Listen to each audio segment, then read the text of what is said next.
चलिए आज के इस विश्लेषण में सीधे चलते हैं एक ऐसी जगह जो विज्ञान और प्रकृति दोनों के नियमों को पूरी तरह पलटकर रख देती है। हम बात कर रहे हैं हिमालय की बर्फीली गोद में बसे बद्रीनाथ धाम की, जहां भौतिक संसार की सीमाएं मानो खत्म सी हो जाती हैं। अब जरा सोचिए, हिमालय की जमा देने वाली बर्फ के नीचे एक दिया लगातार 6 महीने तक बिना किसी तेल या बिना किसी इंसान की देखभाल के आखिर जल कैसे सकता है? बिल्कुल, यही वो सवाल है जो इस ऊंचाई पर बसे प्राचीन धाम के अनसुलझे राज खोलना शुरू करता है। तो सबसे पहले आते हैं भाग 1 पर, द डिवाइन ओरिजिन्स, यानी इसकी दैवीय उत्पत्ति। इन अद्भुत घटनाओं को समझने के लिए हमें इतिहास के पन्ने पलटने होंगे।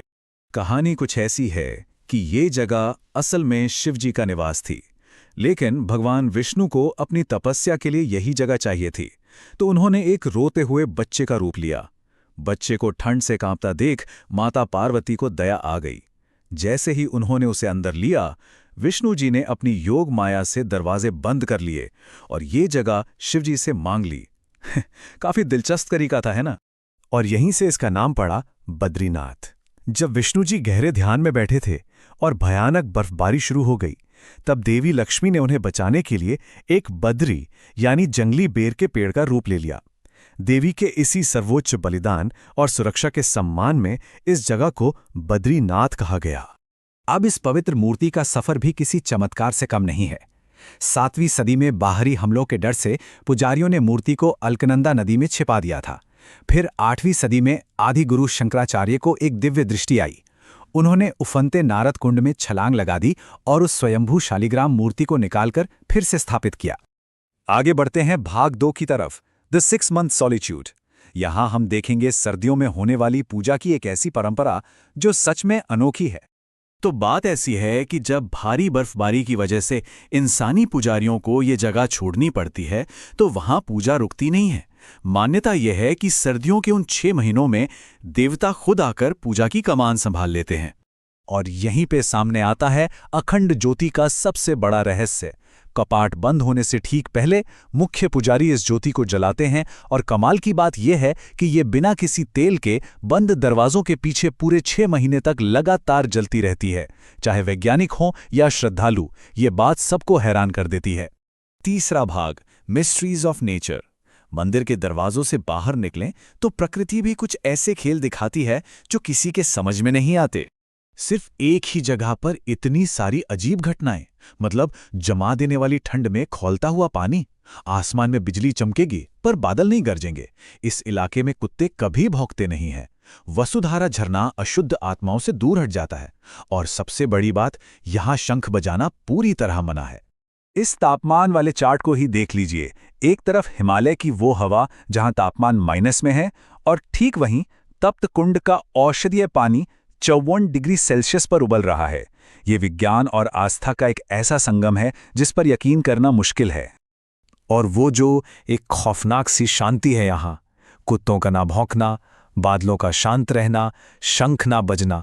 स्थानीय लोग इसको प्रकृति के एक मौन समर्पण के रूप में देखते हैं, जैसे प्रकृति खुद नहीं चाहती कि भगवान के ध्यान में कोई भी शोर खलल डाले। चौथा भाग, गार्डियंस एंड ट्रेडिशंस। अब इन अकल्पनीय रहस्यों को बचाए रखने के लिए कुछ बेहद कड़े नियम भी बनाए गए हैं। सोचिए, 8वीं सदी में आदि शंकराचार्य ने कितनी दूर की सोची थी। उन्होंने पूरे उपमहाद्वीप को जोड़ने का एक रास्ता बनाया। यहाँ के जो मुख्य पुजारी होते हैं, जिन्हें रावल कहते हैं, वो पूर्ण रूप से ब्रह्मचारी होते हैं और उन्हें खास तौर पर केरल के नंबूदरी ब्राह्मणों में से चुना जाता है। इन नियमों की सख्ती का अंदाजा इस बात से लगाइए कि प्राचीन परंपरा के अनुसार पुरुषों को देवी की मूर्ति को छूना मना है। तो इस नियम को निभाने के लिए रावल को एक स्त्री का वेश धारण करना पड़ता है, ताकि वो माता लक्ष्मी की मूर्ति को स्थानांतरित कर सकें। ये भक्ति और लिंग बंधनों से मुक्त समर्पण का एक बेहद अनोखा रूप है। इसके अलावा यहाँ के आसपास ऐसी बहुत सी चीजें हैं जो पौराणिक कथाओं का जीता जागता सबूत लगती हैं, जैसे सरस्वती नदी पर मौजूद भीम पुल, जहाँ आज भी भीम की उंगलियों के निशान माने जाते हैं, ब्रह्म कपाल, जहाँ शिव जी ने ब्रह्मा जी का सिर गिराया था और जहाँ लोग पितरों की शांति के लिए जाते हैं, और वहाँ की खास तुलसी जो महीनों तक अपनी अलौकिक सुगंध नहीं खोती।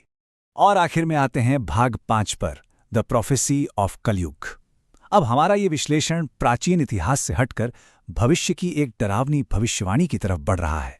यहाँ भूवैज्ञानिक बदलावों को सिर्फ एक प्राकृतिक घटना नहीं, बल्कि ब्रह्मांड के अंत की उल्टी गिनती माना जाता है। कहा जाता है कि आसपास के नर और नारायण पर्वत रहस्यमयी तरीके से धीरे धीरे एक दूसरे के करीब आ रहे हैं। जोशीमठ में भगवान नरसिंह की एक काफी पुरानी मूर्ति है और ये बात सच में चौंकाने वाली है कि उस मूर्ति की एक भुजा लगातार क्षीण होकर पतली होती जा रही है। स्थानीय मान्यताओं में इस मूर्ति के घिसने को सीधे तौर पर वर्तमान युग यानी कलयुग के अंत के साथ जोड़ा गया है। प्राचीन ग्रंथों में लिखी ये बात एक खौफनाक एहसास दिलाती है कि जिस दिन वो भुजा टूट जाएगी और नर और नारायण पर्वत आपस में मिल जाएंगे, उस दिन बद्रीनाथ का ये रास्ता हमेशा के लिए बंद हो जाएगा। ये हमें याद दिलाता है कि दुनिया की सबसे पवित्र संरचनाएं भी हमेशा के लिए नहीं हैं। लेकिन इस सनातन परंपरा में हर अंत एक नई शुरुआत लेकर आता है। भविष्यवाणी कहती है कि जब आज का बद्रीनाथ लुप्त हो जाएगा तो उसकी जगह लेने के लिए भविष्य बद्री के रूप में एक नया मंदिर उभर कर सामने आएगा। तो इन सब चीजों को देखने के बाद आखिर में एक बड़ा सवाल खड़ा होता है, क्या ये सब सिर्फ प्रकृति के संयोग हैं या फिर किसी ऐसी दैवीय शक्ति का पक्का सबूत जिसे हम आज तक समझ नहीं पाए हैं? ये फैसला हम सबको खुद करना होगा। और इसी विचार के साथ हम अपना आज का ये विश्लेषण यहीं खत्म करते हैं।